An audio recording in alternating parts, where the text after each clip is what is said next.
Olá, seja bem-vindo, Linha de Frente. O conteúdo de política do Grupo Aratu, traduzindo para os baianos, esse tema que é tão importante para o nosso dia a dia. Para fazer isso, a gente convida as pessoas que estão em cargos eletivos, que estão pretendendo estar em cargos eletivos e também os principais analistas sobre o assunto. Hoje a gente tem a presença de uma parlamentar jovem, atuante, Marcele Moraes, pelo DEM, é vereadora de Salvador pelo DEM, tem 28 anos de idade e tem como a causa animal o principal tema da vida pública, não é isso, Marcele? Isso mesmo, Pablo. Queria agradecer o convite de estar aqui na Linha de Frente, é um local de debate, é um local muito importante para que os políticos possam falar a sua atuação, o que estão fazendo, o que estão buscando trazer para a população. E eu tenho apenas 28 anos de idade, sou a mais jovem da Câmara Municipal de Salvador. Quando entrei tinha só 23, era novinha, estou no meu segundo mandato, mas um segundo mandato de muito trabalho. Não é a idade que conta, na verdade, é a força de vontade de trazer a mudança. E é isso que a gente tem feito aqui em Salvador, em toda a Bahia. Eu imagino que chegar tão jovem num ambiente como a Câmara de Vereadores dá uma maturidade, um aprendizado muito rápido. Pessoas jovens com 23 anos de idade muitas vezes não têm sequer experiência ainda universitária, quanto mais chegar na política do jeito que você chegou. O que é que você aprendeu nesses últimos 5 anos de tão importante na sua vida? Na verdade, você falou tudo, né? Muitos jovens com 23 anos não têm essa oportunidade, nem sequer de conseguir estudar, às vezes ter o primeiro emprego. E eu iniciei muito jovem, eu confesso que a Câmara é uma grande escola, é o que todos falam. É uma escola de como lidar com o outro.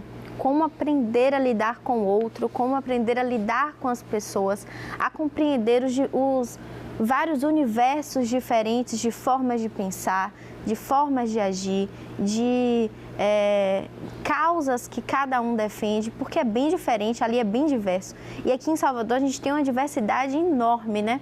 Temos até mandatos coletivos. É verdade, já teve aqui, Laina, com a mandata, como ela chama. A mandata coletiva. Pretas por Salvador. Pretas por Salvador. As mulheres estão sendo bem representadas na Câmara? Sim, estão sendo bem representadas, porém o coeficiente ainda é muito pequeno. Porque em Salvador a maioria da população é feminina e na Câmara você veja que somos apenas 8 mulheres. É muito pouco em relação à representatividade. 8 em mais de 40, né? Em 43. 43 vereadores. É uma minoria absoluta. É uma minoria o que é que a gente absoluta. pode fazer para mudar isso? Mulher não vota em mulher, é isso? Bom, na verdade, o machismo, que já é intrínseco na sociedade, muitas vezes os homens tentam falar que quem vai mudar a política é o homem, quem vai fazer é o homem, quem tem essas iniciativas são o homem, que é um erro. Nós mulheres precisamos, além de votar em mulheres, sermos candidatas. O coeficiente de candidatas é muito pouco ainda. As mulheres, elas não acreditam no seu potencial. Isso por conta de um racismo histórico, né? Racismo não, um machismo histórico, né? Que já é um patriarcado que já é enraizado na sociedade. Mas a gente precisa mudar esse conceito. Muitas mulheres precisam ter coragem para ser candidatas. Eu costumo dizer que você só vai conseguir mudar o país, mudar a sua cidade, mudar o estado através da política. Não existe outro caminho. A democracia é isso. Então, se você não consegue confiar em alguém, confie em si próprio, seja candidato, faça você a diferença, seja você a sua referência para mudar o que você tanto... Uma mensagem importante, você não consegue confiar em alguém... Confie em si. Eu gostei dessa mensagem. Serve de alerta para muitos jovens que podem estar nos acompanhando agora. Tem medidas na política, como, por exemplo, a garantia de uma quantidade mínima de candidaturas femininas. Isso, na sua opinião, ajuda a combater o que você chamou de machismo, de patriarcado, ou isso ainda é pouco para o que a mulher precisa? É muito pouco. A gente não tem que ter só o coeficiente de candidatas, a gente precisa ter o coeficiente de parlamentares eleitos. O certo seria esse, porque o que acontece na realidade é que pegam várias mulheres para fazer legenda. São candidaturas laranjas? Candidaturas laranjas, o que muito acontece. Você coloca uma mulher e não dá o preparo para essa mulher. Você não explica como é que acontece, você não dá uma estrutura, porque para uma campanha precisa-se de estrutura, certo? Então, o que mais acontece é isso. Então, pelo que eu entendi, você propõe, por exemplo, um número mínimo de vagas para mulheres. Seria bom isso para a Câmara, por exemplo? Certeza, com certeza. Metade? Na minha opinião, deveriam ser 50% de vagas destinadas às mulheres e 50% de vagas livres. Então, porque então você assim... é a favor de uma política de cotas? Sim, só para mulheres ou também para negros, indígenas? Sim, para toda a minoria. É importante que a gente valorize a minoria. A minoria precisa ser representada. Afinal de contas, só quem sabe as dores é quem vive. Então, nós precisamos valorizar todas as formas de minorias possíveis, inclusive a causa animal, que é uma minoria. Aí é uma minoria, mas é uma minoria que está cada vez mais maioria numérica. Sim. Tanto é que você teve mais de 9 mil votos, uma votação muito expressiva. Esses votos vêm todos da causa animal, da sua militância em favor da causa animal? Sim, a maior parte dos votos, sim, porque é a minha principal bandeira. Então, são votos de pessoas de opinião, de pessoas que acreditam na causa, que veem um trabalho consolidado, sério pelos animais, não só como acontece com outros políticos, porque as pessoas estavam acostumadas com a velha política, de chegar no período eleitoral e tome asfalto, tome iluminação, e, na verdade, não ver nenhuma mudança efetiva, porque o papel do vereador é legislar. Então, o nosso papel é esse, é legislar mesmo, é trazer leis, é trazer melhorias de fato para a população, como o castramóvel, que é um projeto... É um projeto seu? É um projeto do meu irmão. De Marcel Moraes. O primeiro castramóvel e a ampliação do castramóvel das clínicas de castração por Salvador é um projeto meu. Houve até uma polêmica em algum momento, pelo que eu acompanhei, sobre qual seria o verdadeiro autor, a verdadeira autoria. Não sei se Marcel Moraes, que eu quero conversar sobre ele, e a Ana Rita Tavares estavam disputando. Já está completamente esclarecida essa história? Na verdade, nunca existiu dúvidas. O que é que acontece? Quando o filho nasce, todo mundo quer ser o dono. Se o filho for bonito, né? Quando o filho bonito nasce, todo mundo quer ser o dono. É o que aconteceu com a ex-vereadora. Então, ela quis se aproveitar de um projeto do meu irmão, Marcel Moraes, mas não foi para lugar nenhum. Não é à toa que o nosso trabalho só cresceu. A gente não tem mais um castramóvel em Salvador, a gente tem 2, estamos indo para o 3º castramóvel agora, com castrações gratuitas na nossa cidade. Se não houvesse isso, eu tenho uma preocupação, porque se não houvesse isso, castrar um animal na rede privada é muito caro, né? Muito caro. R$1.500, às vezes até R$2.000. Seria, então, dizer para as pessoas de baixa renda, você não pode ter um pet. Seria mais ou menos isso? É caro ter um pet. É caro ter um pet, mas eu acho que você não pode ter um pet é muito forte. Eu digo que você não vai ter um pet com saúde, com qualidade, e você vai sofrer vendo seu filho adoecer e sem saber o que fazer.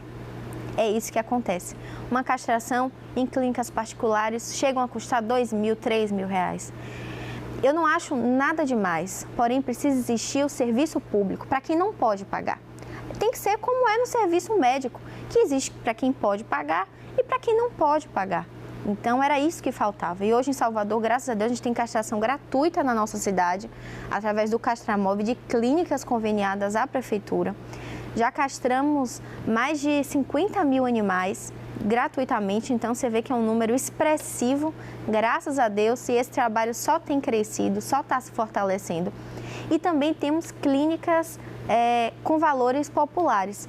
A gente, inclusive, tem hoje a UPA Animal, que fica localizada no bairro de Mussurunga, que faz atendimento popular. Atendimentos que às vezes a prefeitura não tem, não só castração, como atendimento, cirurgias, há um preço popular, um preço acessível para que todas as pessoas sejam contempladas. A gente tem um problema aqui na cidade que são os animais de rua, né? Muitos são abandonados, Sim. Isso gera um problema de saúde. Como é que você está acompanhando isso? Chegou um momento que era muito grande a população de animais de rua. Conseguiu diminuir isso? Castrar os animais é a medida? O poder público tem que entrar de maneira mais severa? Sim, com certeza. A população de animais de rua, ela estabilizou. Ela não aumentou devido às castrações, mas ela também não diminuiu. E a gente tem um projeto junto, porque a função, na verdade, para quem não sabe, gente, esse é o papel do poder público, é o papel da Prefeitura de Salvador, do Governo do Estado, é o papel do Executivo. Porém, eu fiz um projeto de lei que a gente está elaborando junto com a diretoria animal, junto com a Secretaria de Saúde em Salvador, para que tenhamos um acolhimento de animais de pequeno porte. Hoje a gente tem na prefeitura acolhimento de animais de grande porte, que é cavalo, que é o boi, vaca, que esteja nas vias, esse animal é acolhido, levado para um hospital, é tratado e é destinado à adoção. Mas a gente não tem ainda para pequeno porte.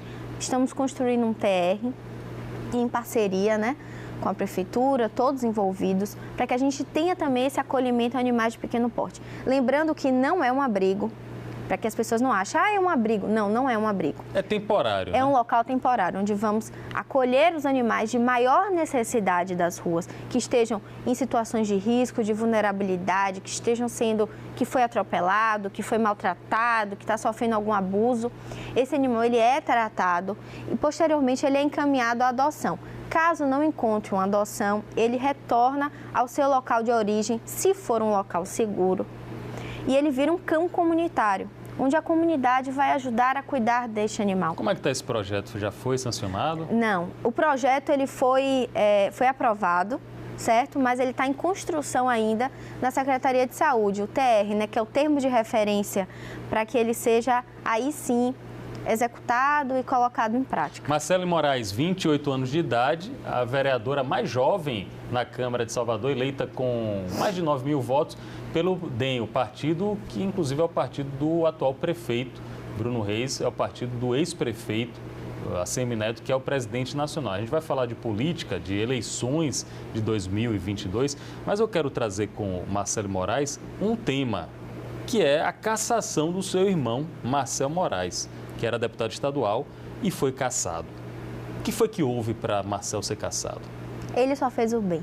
O que foi que ele fez? Castração. Castrou os animais e vacinou os animais. Isso foi papel da prefeitura. Papel que deveria ser eleitoral. Foi considerado crime eleitoral. Veja, a prefeitura não faz o seu papel, certo? As prefeituras do interior do estado, não é de Salvador, mas algumas prefeituras do interior do estado não fazem o seu papel, que é o controle populacional. Porque quando eu falo de castração, eu estou falando de saúde pública. Eu não estou falando só de animal. Então, não faz o seu papel de castrar os animais. Marcel vai lá, castra os animais, faz o bem, faz o seu papel como voluntário e foi considerado crime eleitoral. Na verdade, isso foi uma perseguição. Quem é que origina, quais forças ocultas não gostariam que Marcel Moraes estivesse na Assembleia Legislativa agora? Muitas forças ocultas. Muitas pessoas que veem que Marcel é uma força atuante pelos animais e tenta a qualquer custo. Porque o que acontece muito na política? Eu gosto de você, mas eu não quero te ver melhor do que eu. Então, isso é muito triste, porque hoje muitos políticos, eles acabam não pensando na sociedade como um todo e pensando no eu. O que é que está bom para mim? O que é que está bom para eu me eleger? Como é que eu faço para chegar lá? Então, ele sempre vai e ataca aqueles que têm uma grande força, que têm feito um bom trabalho. E Marcel sempre foi um parlamentar muito atuante. Independente de quem gosta, de quem não gosta, de quem apoia, quem não apoia, todos sabem que Marcel trabalha muito, todos sabem que Marcel mudou a história dos animais na Bahia e o que ele fez foi ajudar os animais. Uma pergunta aqui para a irmã de Marcel Moraes, além de irmão, é o seu padrinho político, foi ele que te puxou para a política. Se ele não tivesse sido cassado, tivesse no mandato agora, qual o próximo passo que ele adotaria em 2022? Talvez até para a gente juntar esse quebra-cabeça que você falou de forças ocultas, que não queriam o crescimento de Marcel Moraes. Ele estava ambicionando algo maior em 2022?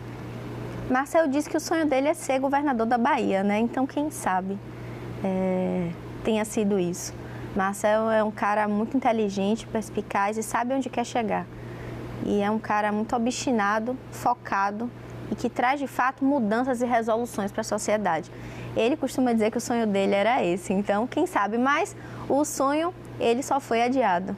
Marcele Moraes, está aqui a irmã de Marcel Moraes, vereadora do DEM em Salvador. Também vou querer saber qual o seu sonho que eu acho que pode estar no DNA ser tão obstinado, no DNA da família ser tão obstinado. Mas antes, você que está por dentro da questão animal, me tire uma dúvida. Por que é que a categoria dos veterinários, dos médicos veterinários, ainda não foi incluída na priorização da vacina, ou não deveria ser incluída? Um absurdo. Deveria, com certeza, ser incluída. Na verdade, os médicos veterinários, eles fazem parte da categoria de saúde desde a década de 90. Então, não faz sentido todos os profissionais de saúde serem vacinados e os médicos veterinários não. Os médicos veterinários estão em linha de frente, totalmente expostos. Eu costumo fazer uma comparação.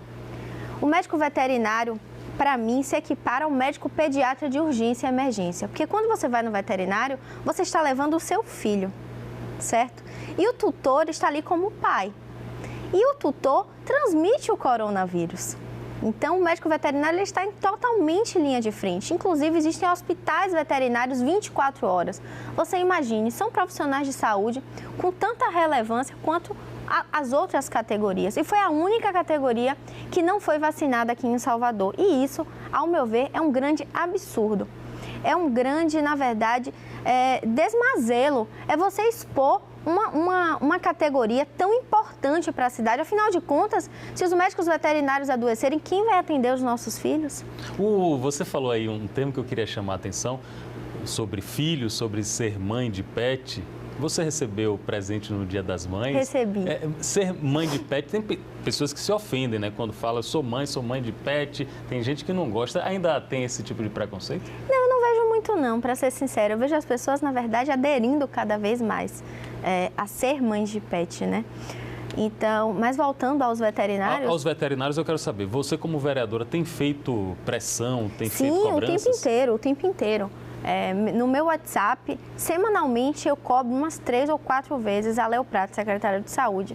Léo, que é muito meu amigo, muito meu irmão. Bom, Léo alega não estar no CIB, mas assim, o CIB inclusive já emitiu uma nota falando da vacinação dos médicos veterinários. Bom, Léo é meu amigo, meu irmão, independente de política, é um cara muito sério, é um cara muito trabalhador e esforçado naquilo que faz. Mas os médicos veterinários precisam ser incluídos para ontem na categoria de vacinação. Inclusive, o Hospital Veterinário da UFBA estava para fechar por conta disso, porque os médicos veterinários adoeceu mais de 50% da equipe e não tinha como manter atendimento. Você veja, o Hospital Veterinário da UFBA. Então, nós precisamos, além de valorizar esses profissionais que estão na linha de frente, que cuidam dos nossos filhos, que são profissionais de saúde, entendermos a importância deles na nossa sociedade. Outros estados, como estão lidando com a situação? Estão vacinando? Lauro de Freitas está vacinando, por exemplo. A outra cidade já está vacinando. Lauro de Freitas está vacinando, Feira de Santana está vacinando. Então, para mim, não existe justificativa. Eu imagino que os médicos veterinários estejam chateados, né? Bastante, claro. Estão em linha de frente, estão atendendo, não podem parar. Se os médicos veterinários parassem, os animais vão morrer. Você entende a complexidade disso? São membros da família. Aliás, a pandemia deixou isso muito claro, muito fortalecido, como os animais são importantes na saúde emocional das pessoas que estão isoladas, não foi? Com certeza. Muitas pessoas aderiram a adotar animais por se sentirem sozinhos. O não contato com o ser humano fez com que muitas pessoas precisassem de um contato, um amor de alguém, um carinho, um afeto, e recorreram aos animais. E eles são mestres nisso, né? Eles realmente fazem esse papel com maestria. Eles nos ensinam a amar, a cuidar do outro, coisa que o ser humano muitas vezes deixa a desejar. Marcelo, seu partido, estou conversando com Marcelo Moraes, ela é do DEM, vereadora em Salvador, 28 anos de idade. Seu partido, o DEM, ele é formado por pessoas de vários tipos ideológicos, muitos perfis diferentes. Eu já conversei com figuras importantes do DEM que, inclusive, discordam entre si sobre questões do DEM. Uma delas é seu colega vereador Alexandre Aleluia, que em determinado momento ficou chateado aí com o DEM. Há uma coesão dentro do partido ou o partido demonstra que isso é uma forma de democracia, críticas internas que hajam dentro da sigla? Eu acredito que existe sim uma coesão no partido, mas existem pessoas com ideologias diferentes, pensamentos diferentes. É normal em qualquer ambiente Isso é a democracia, pensar diferente. Se fosse para pensar todo mundo igual, não existiria necessidade da democracia, de partidos, de filiações, enfim, de nichos. Então, existem famílias que moram na mesma casa e pensam diferentes. Então, isso é muito normal, posicionamentos diferentes, mas existe sim uma união dentro do partido, uma unidade que é fazer com que aquele partido seja representado, né, por diversas pessoas, por diversas categorias. No episódio recente, falando de um episódio específico, o ex-presidente da Câmara dos Deputados, Rodrigo Maia, falou, quem estava sentado aí, o presidente do PT na Bahia, Éden Valadares, diz assim, ó, ele que disse, né, se beber não tuite. Escreveu umas coisas lá respondendo a Semineto, o líder principal, o presidente, que eu queria saber sua opinião. Se você tivesse inconformada com alguma coisa do partido, da direção executiva, você faria daquele jeito? Sim, faria. Como assim? Peraí, agora me interessou. Você escreveria, você colocaria em público a sua revolta, a sua indignação? Sim, porque quando a gente está indignado, quando a gente está revoltado, a gente precisa se expressar. Ele tem razão daquele pleito dele? Eu não posso dizer o que ele tem razão ou não, até porque eu não participei do que aconteceu de fato, certo? Mas acredito que a Semineto é um cara íntegro, é um cara trabalhador, é um cara que faz de tudo para que as coisas dê certo, é um excelente gestor. Então, eu posso falar do que eu conheço a Semineto, mas eu não posso interferir numa briga pessoal dos dois, até porque eu não sei exatamente o que foi que aconteceu. Mas quando a gente está indignada, pelo menos eu sou muito transparente. Eu falo muito o que penso, o que acho, e eu acredito que deve ser dessa forma. Essa é a nova política, sair um pouco do muro e dar a cara a tapa. A gente tem que ter um partido, a gente tem que ter uma posição. Então, eu tenho posição, eu falo o que penso, independente de quem seja. Porém, nesse aspecto, eu não tenho como opinar, apesar de saber que a Semineto é um excelente gestor, uma pessoa que faz com que o partido dê certo e é um cara que está ao lado dos amigos. Então, com essa mesma espontaneidade, com essa mesma transparência, eu vou fazer uma pergunta direta. Você é vereadora, uma vereadora importante pela quantidade de votos e pela atuação que tem na Câmara de Salvador e vai ser convocada, logo ali no ano que vem, a consolidar esforços na candidatura de Semineto e numa candidatura presidencial. Quem é que você vai se sentir à vontade de pedir voto para presidente? É Lula, é Bolsonaro, é Ciro Gomes, é Luciano Huck? Bom, na verdade eu preciso ver o plano de governo deles para os animais. Eu preciso que eles apresentem um plano de governo para os animais. Afinal de contas, hoje na esfera federal não existe nenhum. Então, antes de tudo, eu preciso analisar isso, para depois saber com quem eu vou caminhar. Mas, com certeza, para governador da Bahia, eu estou com a Semineto. Recentemente, dos candidatos a presidente que eu acompanhei, eu acho que Marina Silva apresentou alguma coisa relacionada à ecologia e talvez à causa animal, mas eu não vejo como ainda pauta. Ainda é muito raso. Está faltando. É preciso que se aprofunde mais, afinal de contas, os animais fazem parte do nosso meio. É uma questão de saúde pública, são políticas públicas, não só para os animais como para as pessoas. A gente precisa pensar numa saúde única. Enquanto o presidente do país não pensar, o presidente que eu digo não o atual, mas qualquer outro que vá ocupar aquele espaço, não pensar como uma saúde única, nós não vamos conseguir caminhar como saúde. O Marcel Moraes continua próximo a você na política, assim, ele é tipo um conselheiro que você tem? Sim, sempre. Quais os próximos passos que ele vai tomar na política, já que ele foi cassado? Sim, Marcel, ele sempre foi, sempre será meu conselheiro, a gente caminha junto, trocamos figurinhas o tempo inteiro. O próximo passo, ele vai falar em breve, agora em junho, não posso antecipar. É em junho que está marcado? Em junho, eu não posso antecipar essa surpresa, essa grande novidade que ele vai fazer história no país. Então, em breve ele vai estar anunciando aí. Olha, Marcelo, uma grande novidade animal. Sua irmã trazendo teaser aqui, eu quero que você venha aqui, viu? Venha anunciar aqui no Linha de Frente, eu estou interessado e curioso a entender como é que você vai fazer história no país com o anúncio que sua irmã está colocando aqui, Marcelo Moraes está colocando. 28 anos, começou na política aos 23 anos, muito jovem, continua muito jovem. entendo que você é uma representante da causa animal, mas em determinado momento, para parlamentar funciona bem, mas se você quiser voos mais altos, talvez no executivo, tem que ampliar um pouco essa pauta. Você já reflete sobre isso, que talvez seja necessário ampliar também a pauta das suas lutas? Na verdade, a minha principal bandeira é animal, mas eu atuo em diversas pautas, como mulher, minoria, agora atualmente lactantes. Então, assim, a gente tem que pensar no universo como um todo. Óbvio que a minha principal bandeira sempre será animal, até porque é a minha história de vida.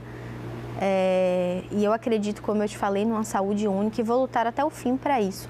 Mas sim, a gente pensa em todas as bandeiras, em todas as minorias, em ajudar principalmente as pessoas. Porque quando eu falo de saúde animal, eu estou falando de saúde humana também. Perfeito. Eu estou conversando com o Marcelo Moraes e antes de terminar, eu quero saber sobre a pandemia em si. Você já falou aqui sobre o trabalho dos médicos veterinários, desses profissionais importantes da saúde, mas você está numa categoria, numa faixa etária que talvez, eu também estou numa faixa etária que ainda não fui atendido, não fui contemplado nem como jornalista, nem pela idade. Você está numa faixa etária que pode demorar um pouco em relação à vacina. E a gente está acompanhando a CPI da pandemia. Tem culpados em a gente ainda não ter vacinado grande parte da população, na sua opinião, como cidadã? Sim, na minha opinião, sim. Na minha opinião, o presidente da República falhou nesse aspecto. Falhou na demora das vacinas. Aqui eu não estou tendo nenhuma posição partidária, nada disso. Eu estou falando como pessoa. Falhou e, infelizmente, isso acabou acarretando em centenas, dezenas, milhares de mortes, né? Isso é muito triste para o nosso país, estarmos nessa situação de vulnerabilidade. Porém, eu costumo pensar sempre positivo e espero que até esse ano todo mundo já esteja vacinado. Tomara, é nosso desejo, é o desejo de todos. Antes de terminar, eu quero deixar 30 segundos para naquela câmera ali você mandar um recado para os ativistas da causa animal. O que é que você falaria nesse momento e também o que é que você responderia para quem critica, porque tem quem critica o trabalho de vocês. Sim. Bom, gente, queria, na verdade, dizer a todos vocês que estarei sempre aqui para atuar de forma árdua na defesa dos animais e daqueles que mais precisam. Para aqueles que criticam, críticas construtivas são muito importantes para que a gente possa aprimorar o nosso trabalho. Mas aqueles que criticam apenas por criticar, eu sugiro que vá buscar uma fonte de trabalho, que vá fazer alguma coisa da sua vida, porque você só está perdendo tempo, porque o nosso trabalho vai continuar com críticas negativas ou não, porque a minha missão não é uma missão individual, e sim uma missão coletiva de ajudar os animais de toda a Bahia. Então, esse é o meu recado para todos aqueles que amam os animais. Contem comigo sempre na defesa dos animais de toda a Bahia e de todo o país. Marcelo Moraes, 28 anos, vereador aqui em Salvador pelo DEM. Muito obrigado pela presença aqui no Linha de Frente. Sempre muito bem-vinda para falar sobre esse assunto e sobre todos os outros. Linha de Frente é o conteúdo de política, trazendo para você essas personalidades importantes que podem nos ajudar a entender melhor os bastidores da cena política. Eu sou Pablo Reis, agradeço a companhia. Até o próximo encontro. Valeu!